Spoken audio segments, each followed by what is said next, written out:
What is up, guys? It's Jira bro back with another video and back from the vacation. It was great. A lot of sun, a lot of swimming, a lot of food to try. It was in Sutomore, Montenegro, and it was really nice.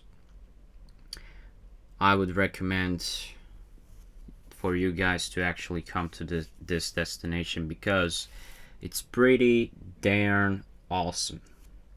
Now, what I wanted to show you today is this really interesting tip and really interesting article that was posted by Rachel, and this is actually about the Jira views and reporting methods.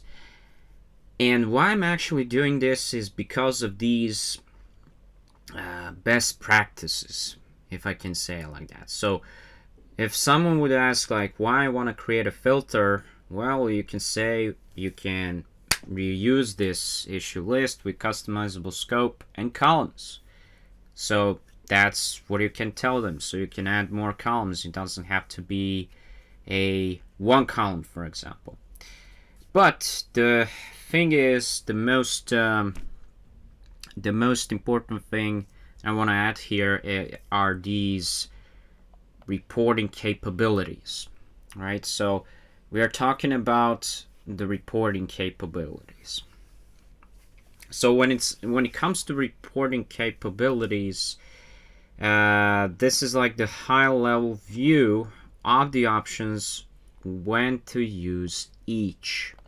So if you're actually starting from the method when it comes to the summary, and there is actually the description: what is a summary, what is a filter, what is a filter subscription, what is a queue, what is a list, and etc. There is also a definition of a Jira type. So this is like if it's a Jira Cloud or Jira Data Center or Jira Service Management, or even like things, as you can see here, that it says Jira Cloud Premium and Enterprise. So the very first thing is the summary, and we're gonna say yes, this is being used for the quick statistics, which is actually correct. When you go to your project, when you go for the summary option, you can actually see a lot of things like what kind of priority schemes were being used, what kind of issue type schemes are being used, what kind of workflows, how many components, and if any components are actually there with their component leads. So a lot of stuff really, and that is for the quick statistics. Filters. When it comes to the filters, Jira type, this is basically for all, and this is logical. Why? Because all of the boards that are being represented, they're actually being based on the filter. So without a filter, there wouldn't be any boards there. Simple as that. So this is best for usable issue list with customizable scope and columns. Why is it being said like that? Because when you're actually creating a filter, you're actually creating a filter using either a basic type of creating a filter with just a couple of clicks, selecting, let's say, your project, your issue type, for example, and the priority, and you're done. But if you want to do some extra stuff, you can use the JQL, and this is where the filters are being scaled, right? And also you have for the filter subscriptions. Now, personally, myself, I haven't used these filter subscriptions that much, but then again, it's really useful if you wanna have the email that is being sent to you based on the custom schedule, and this is the reusable issue list that is being emailed directly to you. And also you have the queues, and when it comes to the queues, they're only available for the Jira Service Management. So we're not talking about Jira here, or Jira Product Discovery, or Jira Align, or Compass. Nope, we're talking about the Jira Service Management. And this is for sharing requests with support team members. Yep, this is right. And when it comes to support team members in Jira Service Management, you already know that you have two types of users. You have agents, basically the ones who can actually see these requests and actually work on these requests. And also, you have the customers who are actually there. They go to your portal, they make a request, and they want their problem to be solved. And that's it. So yeah, then you have lists. Okay, so when it comes to lists, lists were introduced as part of the Jira right now when you had that merge between the Jira software and Jira work management to actually create one unique experience, or to actually create the Jira where you basically have now the list view and also you have the calendar view. So those are two things that you actually have. And as you can see right below the list is, well, the calendar itself. Yeah, for the list, it's more the spreadsheet looking overview of your issues, where you can basically add more columns and where you can actually customize the view of that spreadsheet based on your preferences. So those are for the lists. And for the calendars, of course, the one thing that is important is if your issue doesn't have something like if your issue doesn't have like the due date field filled up, nothing is going to be appearing on your calendar.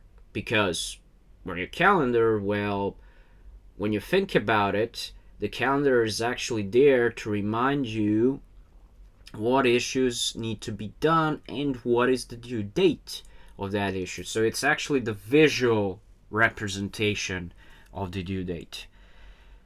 So those are two things. And as you can see, for Jira types, it's for Jira Cloud and with the filter results dashboard gadget in all types.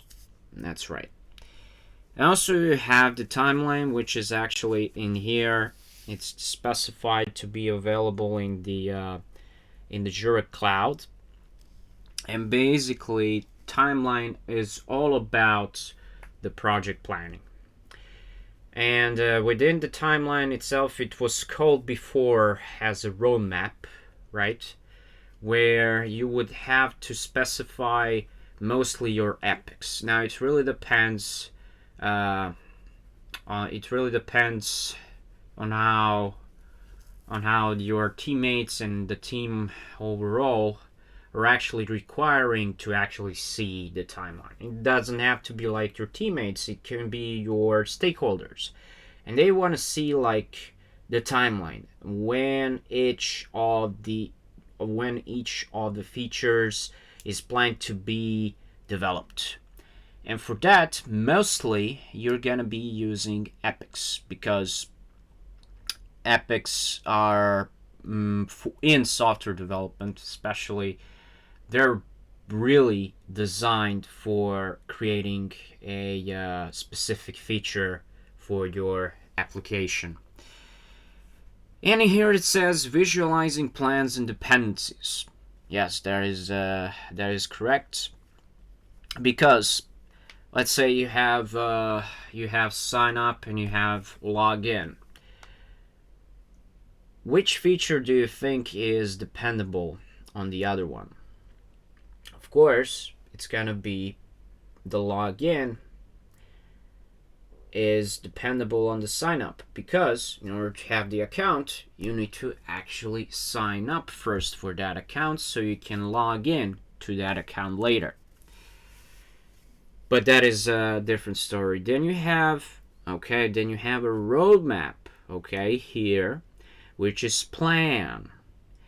And why is this being said? Because the name of the roadmap, if you actually see your top navigation of your Jira, and if you only have premium, either premium or either enterprise, you will be able to see the plans option, where you can actually create your advanced planning and timeline features.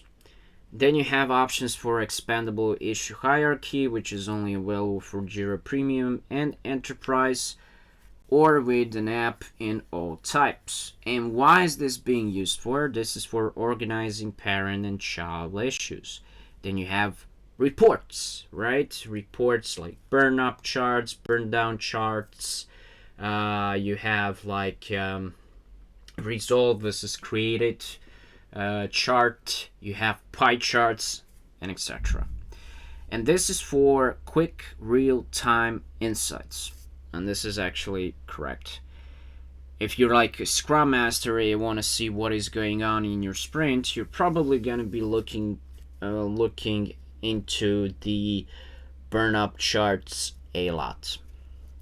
Then you have, of course, the boards, which is viewing issues in columns.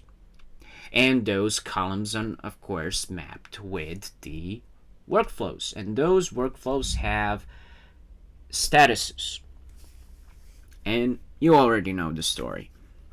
Dashboard. Okay, this is viewing issues as graphs, counts, trends, and charts.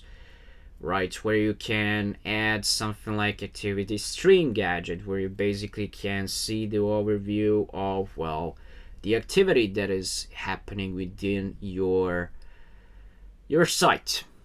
You can also have, let's say, issue statistics, and those issue statistics are based on the percentage of some of the issues. And there are other things like workload pie charts, and then you have pie charts, or you have like filter results, or you have two-dimensional filter gadget, where it's based on the X and Y axis. And then you, of course, have the marketplace app, where basically you add some additional capabilities and empowering your Jira, basically putting your Jira on steroids. If you add like tempo, and if you add, for example, Jira workflow toolbox, if you are in the data center, really powerful app out there, script runner. Of course, for that you need to learn some Groovy, which is based on Java. But that is also nice. And there are actually, of course, other apps out there. And yeah, that is the summary of this whole article. I would actually recommend for you guys to bookmark this. I will actually leave this in the description so you can actually have this.